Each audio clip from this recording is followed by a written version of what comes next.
Click the link in the description below to receive our free Building Mental Muscle newsletter, and for a limited time, get these 10 classic best-selling Law of Attraction books for free. We hope you enjoy this presentation. If so, please click the like button and click the subscribe button below to receive notification when we release new recordings. Richard Hargraves presents God's Wisest Creature by Neville Goddard. First published 1968. This audio edition recorded 2023.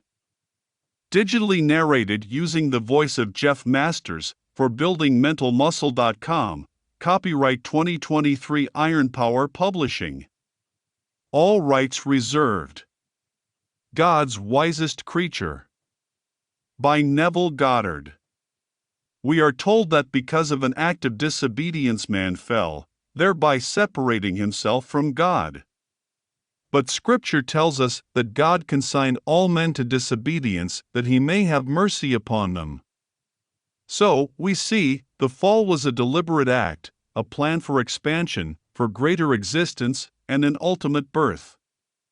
Scholars consider the 82nd Psalm as one of the most difficult of all the Psalms to interpret, stating that although the idea may be perennial, its meaning has vanished. Here are a couple of verses from that psalm. The Lord speaks, saying, I say, you are gods, sons of the Most High, all of you. Nevertheless, you shall die like men and fall as one man, O princes.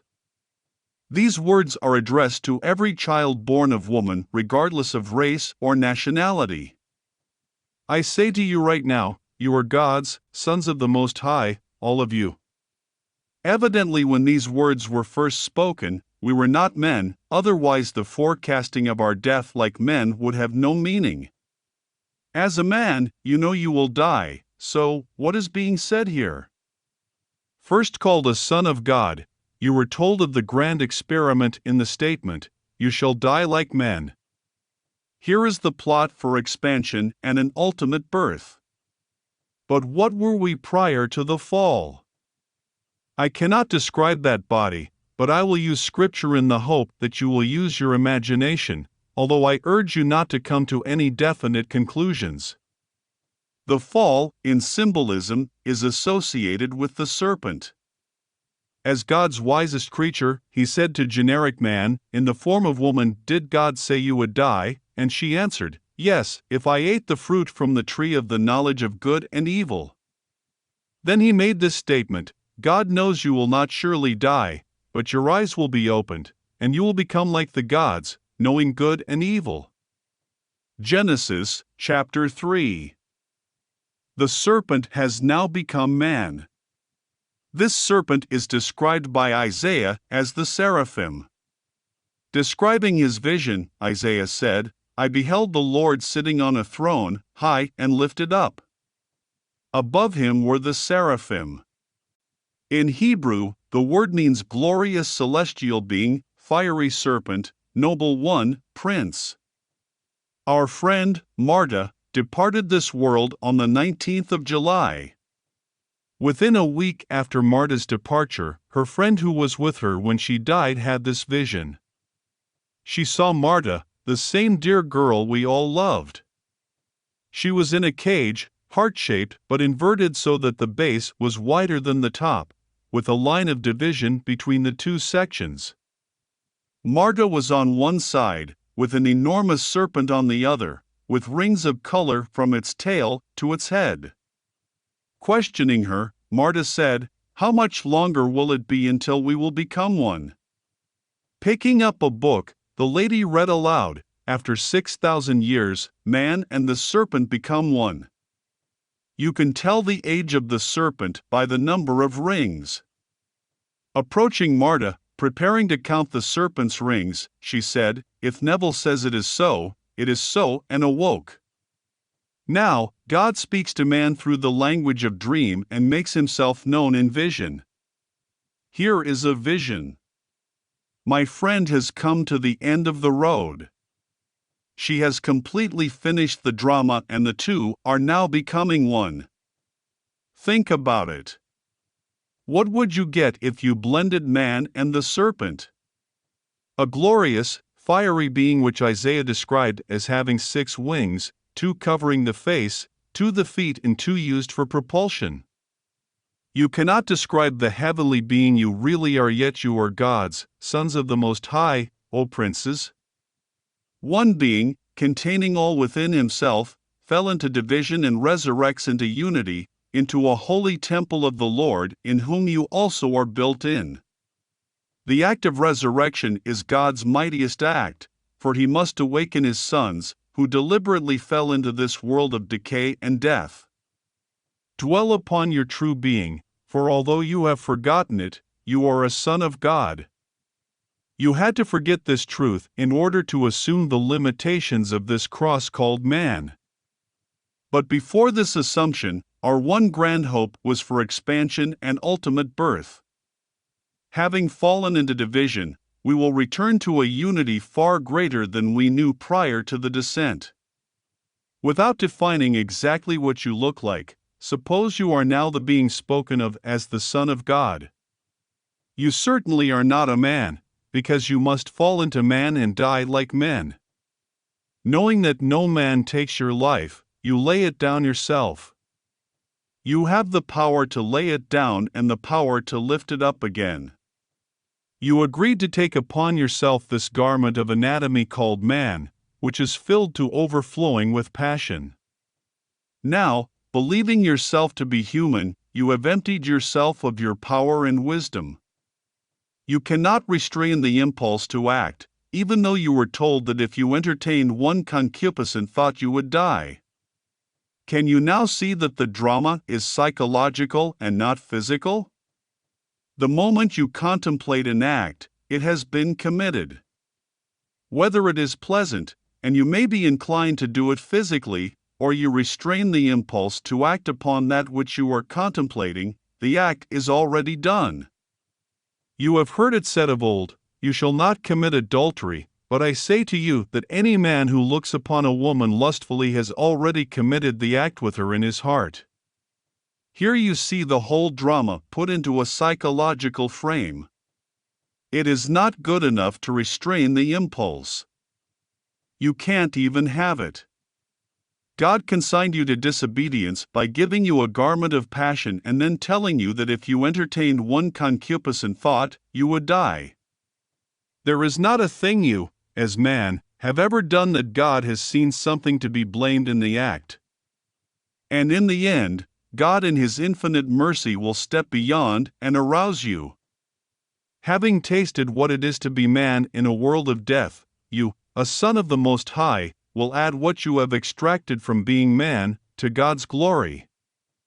Before you fell into this world of men, you were infinitely greater than any man who ever walked the face of this earth. You have no ancestor comparable to the being you really are. Although you emptied yourself of your divine power and wisdom, it is still awaiting your return. And you will return expanded beyond the wildest dreams of what you were prior to the fall. One man, containing all men, fell into division, and all men are gathered one by one and redeemed into the unity of the one man who fell. This structure is slowly built as a holy temple of the Lord, in whom you also are built in.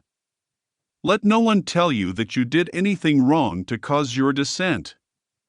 It was because God challenged Himself to literally die and overcome death. This you will know to be true when you begin to stir within yourself. Then your brain will become alive, and you will awaken in the tomb of your skull, from which you will come out. Now we are told, He is designated Son of God with power by His resurrection from the dead. If you read Scripture carefully, you will discover that the babe wrapped in swaddling clothes is not a birth, but a sign of the birth. And when it is said that Jesus was 12 years old, I ask you, 12 from what? Not from a little garment of flesh, but Jesus Christ is a holy supernatural being. He is the Son who fell when He wasn't man to begin with. Jesus is the someone buried in you that is you. One day he will awaken, and you will see others, but they will not see you, as you will be invisible to them. But you will know yourself to be sheer power and sheer wisdom. So, resurrection is identified with birth, for at that moment you are designated Son of God, with power by your resurrection from the dead. Man is born anew through the resurrection of the Son of God, who died to give life to his little body which appears in the world. Regardless of your physical age, the moment you are called you are resurrected to experience your ultimate birth, which was the hope before the fall of the one man who fell. Although this may seem too spiritual, I am telling you of your true background. You do not have any ancestor who was a son of God, you are. You have deliberately forgotten it for a little while, but no one here can come close to the nobility of the being you really are. You are the seraphim, a glorious flaming celestial being, the noble one. Even though our association with the serpent is one of fear, the seraphim are those who are around the throne of God. What we are dealing with here is creativity. Having eaten of the tree of good and evil, man judges, but God sees neither right nor wrong. Allowing man to do what he wills, God knows that man will be redeemed and return more glorious, more luminous, than before his descent. Let no one tell you that because of your disobedience you are separated from God, for your separation was both a tragedy and a triumph. A tragedy because you fell into death, and a triumph because you will rise into life everlasting. Now, every mystic sees the journey as one of 6,000 years. Blake beheld the visions of his deadly sleep of 6,000 years as dancing around his skirts like a serpent of precious stones and gold, which he knew to be himself. How can I describe my vision other than to say that when my body was split from top to bottom, I did not see a form, only golden, liquid light, which I knew to be myself. Then I fused with it and rose, just like a serpent, into my skull. Now, I know from experience that when you are born from above, you are designated Son of God and given the power to raise the dead. The dead will hear the voice of the Son of God and rise. For as the Father has life in himself, so he has granted the Son also to have life in himself. John, chapter 5. The Son of Man has the power of judgment on earth, but the Son of God has the power to call his brothers out of their graves. No hydrogen bomb can raise the dead. It can kill them, but nothing can arouse them but this power. When it is applied to one who has been asleep for 6,000 years, it will cause him to awake and rise from the grave of his own body, in which he has been sleeping all these years. Now I would like to tell you a little story. As a man called Neville, I was born into a large and very poor family. We had no educational, social, or financial background, but my mother was very wise. If she saw anything she thought unbecoming in her children, she would say, "Have you forgotten that you are a Goddard?" That was our surname. We were too young to know anything about backgrounds, but the mere fact that Mother said it made us realize that we must have forgotten we were Goddards, or we would not have done what we did. By the time we discovered that we had no background, the idea was so ingrained in us that we made the name important, with the result that the Goddards in Barbados today are the outstanding business people of the island. Year after year, our family-owned corporation does a gross of over $30 million and it grows and grows, yet it all started with Mother saying, "Have you forgotten you are a Goddard?" You can take any little thought like that and make the tree of money grow for you in this world.